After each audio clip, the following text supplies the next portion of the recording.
Hi, ഞാൻ Leo market എന്ന YouTube ചാനലിലേക്ക് എല്ലാവർക്കും സ്വാഗതം. ഇന്ന് നമ്മൾ പരിശോധിക്കാൻ പോകുന്നത് സ്റ്റോക്ക് മാർക്കറ്റിൽ നിന്ന് നമുക്ക് കോടികൾ നേടാൻ സാധിക്കണോ, അതിനുള്ള കുറച്ച് കാര്യങ്ങളും അതിന് പറ്റിയ കുറച്ച് ഷെയറുകളുമാണ് പരിചയപ്പെടുത്താൻ പോണത്. അപ്പോൾ നിങ്ങൾ ചാനൽ സബ്സ്ക്രൈബ് ചെയ്യാത്തതുണ്ടെങ്കിൽ ചാനൽ സബ്സ്ക്രൈബ് ചെയ്യുക, ലൈക്ക് ചെയ്യുക, ഷെയർ ചെയ്യുക. നിങ്ങളുടെ അഭിപ്രായങ്ങളൊക്കെ കമൻറ്റ് ബോക്സിൽ രേഖപ്പെടുത്തുക. ഇതൊരു ബയ്യോ സെല്ലർ റെക്കമെൻഡേഷനൊന്നുമല്ല, കമ്പനികളെ പരിചയപ്പെടുത്തുന്നത് മാത്രമേ ഉള്ളൂ. നേരെ നമുക്ക് വിഷയത്തിലേക്ക് പോകാം.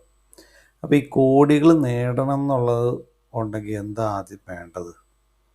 നമ്മുടെ മനസ്സ് തന്നെ ഉറപ്പാക്കണം, ഇന്നതാണ് എൻ്റെ ടാർജറ്റ്. അപ്പോൾ നമ്മൾ നിക്ഷേപിക്കുന്ന തുകയൊക്കെ തന്നെ ചെറിയ തുകകളായിരിക്കും. നമ്മുടെ കയ്യിലുള്ള കാശിൻ്റെ ഒരു ചെറിയ തുകയായിരിക്കും. നമുക്ക് ആദ്യം തന്നെ നമുക്ക് മൊത്തത്തിലൊരു പേടിയായിരിക്കുമല്ലോ, ഇതിന് താഴെ പോവോ എന്നുള്ളതാണല്ലോ നമുക്ക് പേടി. അപ്പോൾ ഇത് മൊത്തത്തിൽ ആ പേടി മാറ്റണമെങ്കിൽ എന്നാ ചെയ്യണം? ഈ സംഭവം നമ്മൾ കരക്കിരുന്നിട്ട് കാര്യമൊന്നുമില്ല. ഈ മാർക്കറ്റിലേക്ക് ഇറങ്ങിയാൽ മാത്രമേ ഇതിനൊക്കെ എന്താണ് ഇതിൻ്റെ ഫലം എന്നറിയാൻ പറ്റുള്ളൂ. അപ്പോൾ ഇത് മുന്നോട്ട് പോകുമ്പോൾ എന്നാ ചെയ്യേണ്ടത്? നമ്മൾ ആദ്യകാലത്ത് അതിൻ്റെ അകത്ത് കുറച്ച് അടിസ്ഥാനപരമായിട്ട് കുറച്ച് കാര്യങ്ങൾ പഠിക്കണം. ഏത് ടൈപ്പ് ഷെയറുകൾ നമ്മൾ വാങ്ങിക്കണം എന്നുള്ളത് അത് നമ്മൾ ആദ്യം തന്നെ തീരുമാനിക്കുക. അപ്പോൾ ഒരു തുടക്കക്കാരന് ഏത് ടൈപ്പ് ഷെയർ ആയിരിക്കണം വാങ്ങിക്കേണ്ടത്? അവരുടെ ആത്മവിശ്വാസം കളയാതിരിക്കണം എന്നുള്ളതാണ് ആദ്യത്തെ തീരുമാനം. അതിനെന്ത് വേണം? നമ്മൾ ലാർജ് ക്യാപ്പ് ടൈപ്പ് ഷെയർ ആയിരിക്കണം ആദ്യ കാലത്ത് നമ്മൾ ചൂസ് ചെയ്യേണ്ടത്.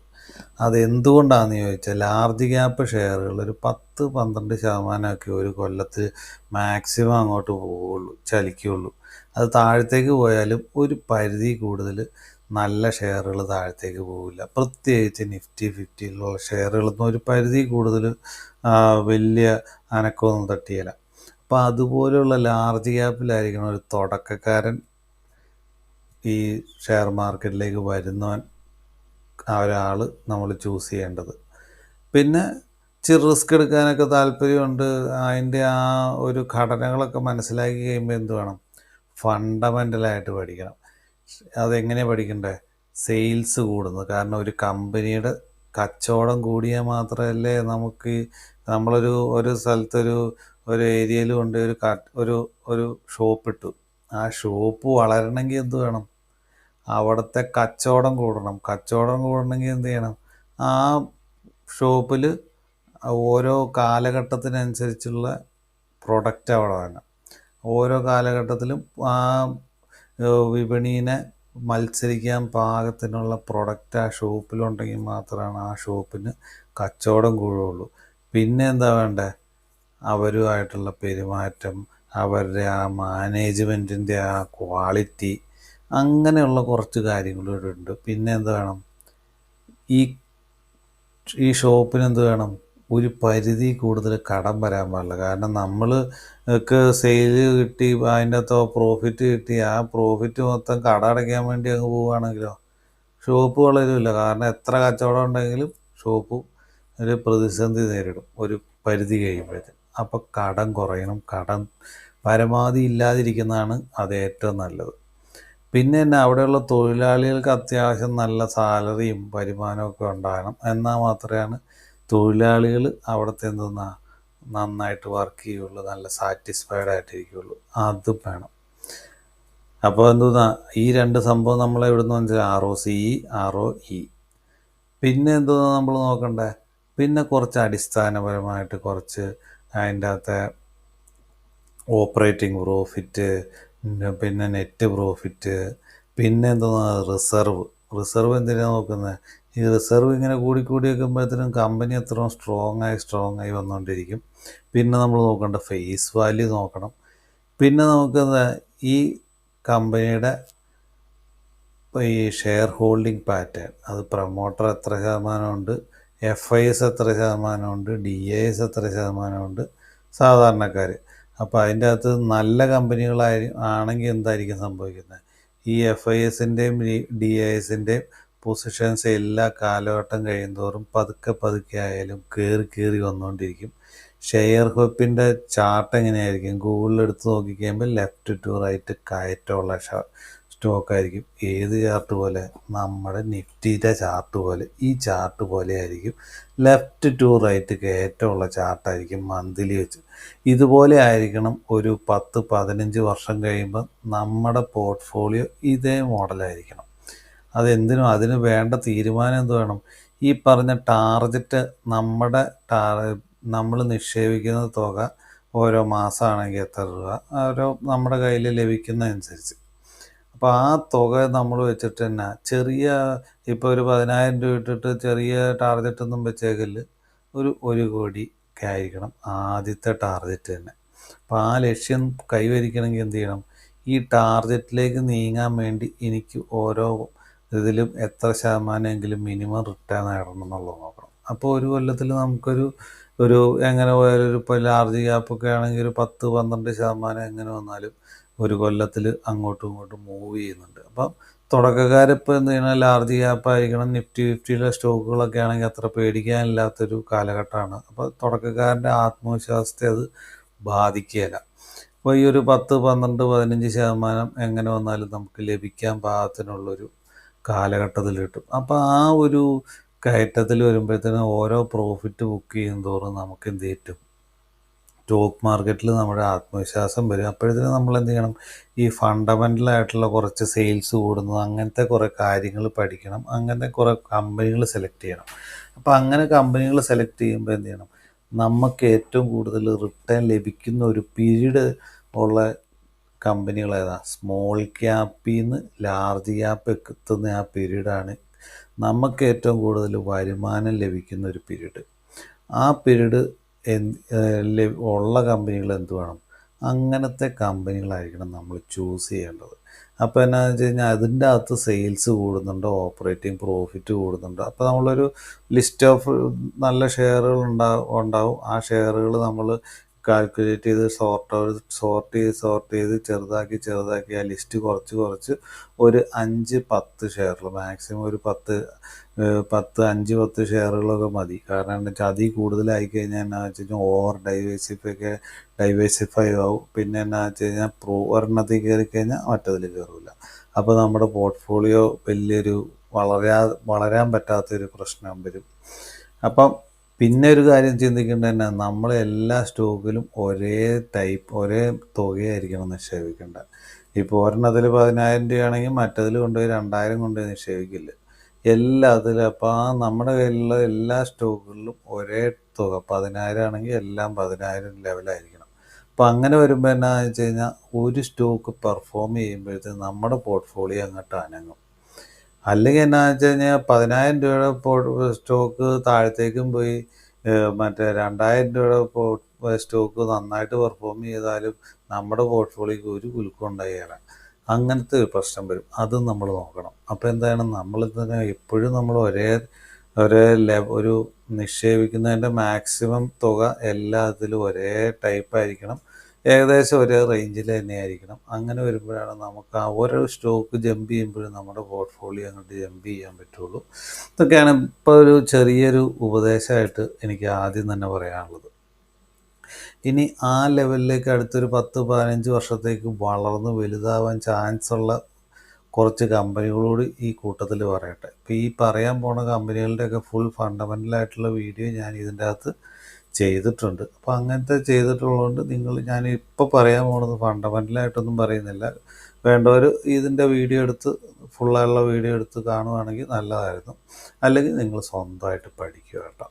പഠിക്കുന്നതായിരിക്കും നല്ലത്. പിന്നെ വീഡിയോ കാണാത്തവരെടുത്ത് കാണുകയാണെങ്കിൽ എൻ്റെ ഒരു കാൽക്കുലേഷനും എൻ്റെ ആ ഇതും കൂടി നിങ്ങൾക്ക് മനസ്സിലാവുന്നുള്ളൂ. ഇപ്പോൾ നമുക്ക് ആദ്യത്തെ സ്റ്റോക്ക് നമുക്ക് നോക്കാം. ഗൂഗിളിലെ നെറ്റ്വെബ് ടെക്നോളജി എന്നാണ്. ഇപ്പോൾ ഇത് എടുക്കുന്നത് എങ്ങനെയാണെന്ന് വെച്ചാൽ ഗൂഗിൾ എടുക്കുക, നെറ്റ്വെബ് എന്നും പറഞ്ഞുകൊണ്ട് ഷെയർ പ്രൈസ് എന്ന് പറഞ്ഞാൽ അടിച്ചു കൊടുത്താൽ മതി. അപ്പോൾ തന്നെ ആ സ്റ്റോക്കിങ് വരും. അപ്പം അതിൻ്റെ അകത്ത് വരുമ്പോൾ നെറ്റ്വെബ് ടെക്നോളജി ഇതിൽ നിന്ന് ഹൈ എൻഡ് കമ്പ്യൂട്ടിങ്, ഒരു കമ്പ്യൂട്ടറുമായിട്ട് ബന്ധപ്പെട്ടുള്ളൊരു കമ്പനിയാണ്.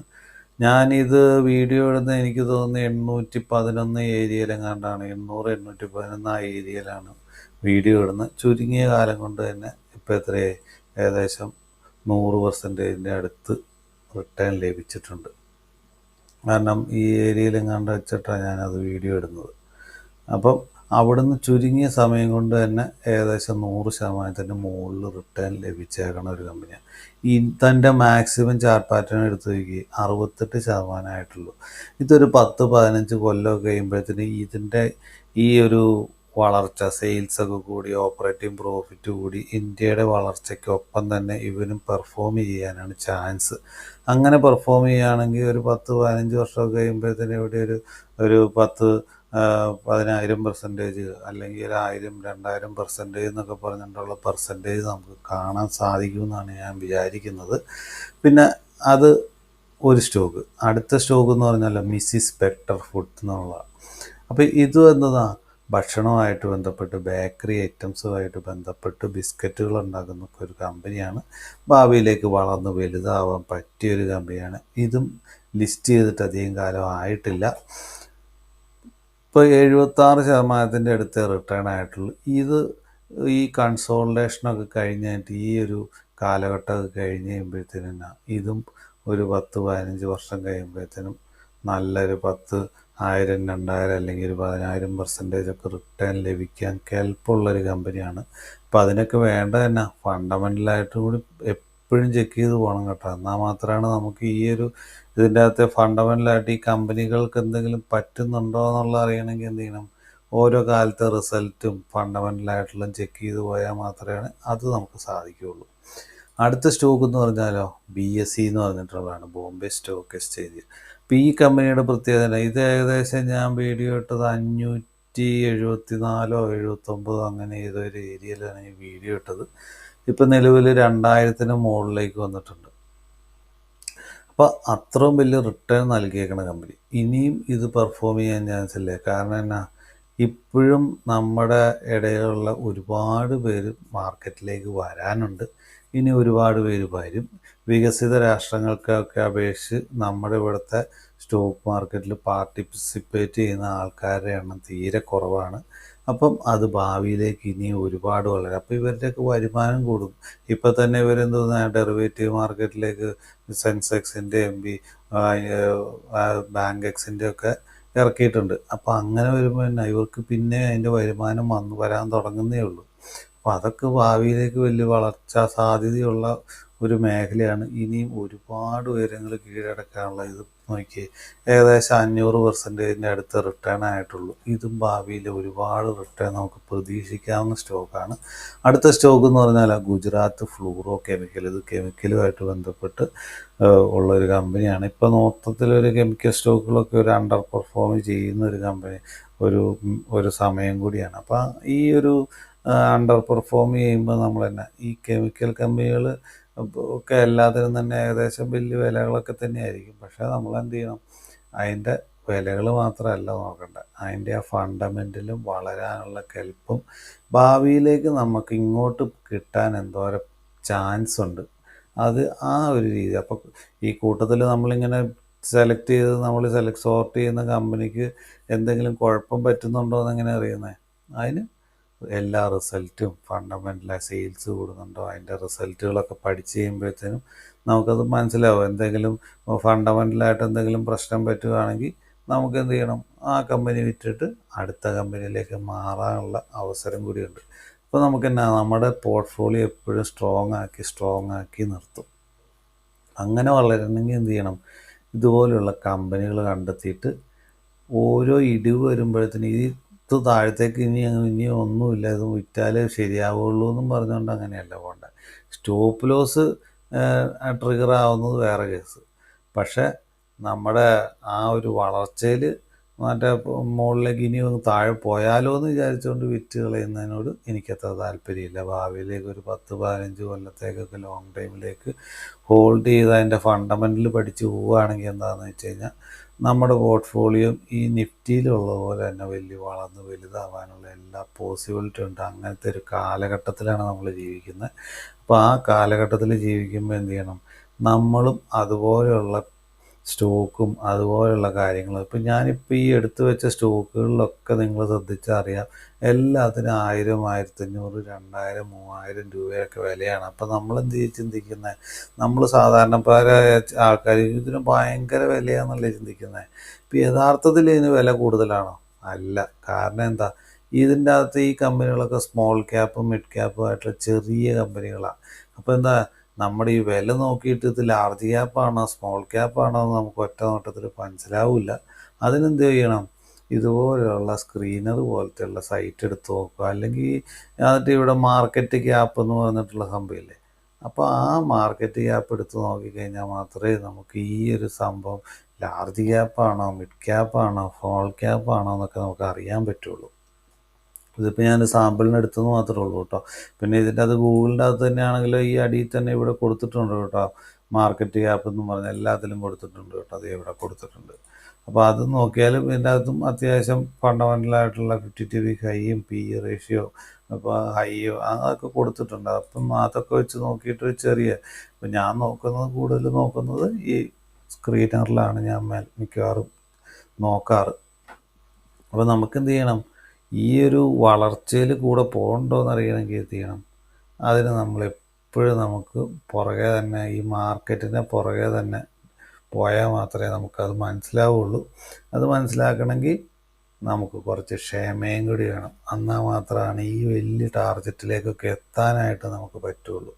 അപ്പോൾ നമ്മൾ വല്ലവരുടെയും കയ്യിൽ നിന്ന് കേട്ടിട്ട് കാര്യമില്ല, നമ്മൾ സ്വന്തമായിട്ട് പഠിക്കണം. അപ്പോൾ സ്വന്തമായിട്ട് പഠിക്കുമ്പോൾ ആദ്യകാലത്തൊക്കെ ഇച്ചിരി പാടായിരിക്കും.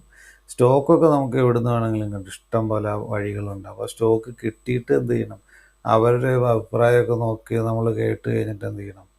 അപ്പോൾ ഇതിൻ്റെ ഈ ചാനലിൽ തന്നെയാണെങ്കിൽ ഈ ചാനലിൽ ഒരുപാട് ഷെയറിനെ കുറിച്ച് പരിചയപ്പെടുത്തുന്നുണ്ട്. അപ്പോൾ എന്നായിട്ടും ആ ഷെയറുകളൊക്കെ കേട്ടിട്ട് നമുക്ക് പരിചയപ്പെടണം. ആ ഷെയർ നമ്മുടെ ഭാഗത്തിന് പറ്റിയതാണോ, ഇതിൻ്റെ ബിസിനസ് നമുക്ക് പറ്റിയതാണോ, എനിക്ക് അതിൻ്റെ അകത്ത് വിശ്വാസമുണ്ടോ, ഞാൻ അതിൻ്റെ അകത്ത് സ്വന്തമായിട്ടൊരു വളർച്ച സാധ്യത കാണുന്നുണ്ട് എന്നും പറഞ്ഞിട്ട് അവരുടെ സൈറ്റും അവരുടെ ഫണ്ടമെൻ്റലായിട്ടുള്ള ഈ കാര്യങ്ങളൊക്കെ നോക്കുക.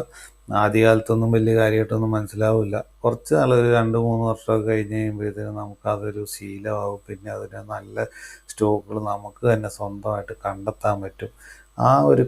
ഈ ഒരു കാലഘട്ടം ആരും മിസ് ചെയ്യുന്നില്ലെന്നുള്ള. അപ്പോൾ ഈ ഒരു ഇടിവൊക്കെ എന്ത് ചെയ്യണം, വൻ അവസരമായിട്ട് വിനിയോഗിക്കുക എന്ന് പറഞ്ഞിട്ട് ഈ വീഡിയോ ഇവിടെ നിർത്തുന്നു. ഇതൊരു ബയ്യോ സെല്ലർ റെക്കമെൻഡേഷനൊന്നുമല്ല, കമ്പനികളെ പരിചയപ്പെടുത്തുന്നത് മാത്രമേ ഉള്ളൂ.